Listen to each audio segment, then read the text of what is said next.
Alright, update dito sa Rider 150 mga kabro na malakas ang usok. Ayan o. Grabe. Pamatay lamok mga kabro. Okay, so ngayon nakabili na tayo ng cylinder block. Kaya lang wala tayong mabiling valve seal na original SGP. So bukas na lang mga bro, bibili tayo bukas ng valve seal dahil si Kuya Owen is sarado, nasa Manila. Okay, shout out Kuya Owen. Pag nabasa mo to, pag napanood mo to mga bossing, Kuya Owen, pag-reserve mo ako ng 4 na pirasong valve seal na SGP yung original.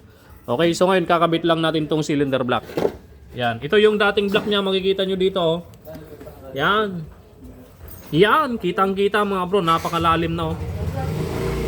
Napakalalim ng kanal at ito naman yung bagong nabili natin na block. Yan, cross cut mga kabro. Alright, makinis. Ayun yung bagong block na ikakabit natin. Ito yung luma. Yan, makikita nyo naman oh. Ang lalim. Okay, bukas na lang yung valve seal. Bago natin ikabit yung cylinder head, lagay na muna itong cylinder block.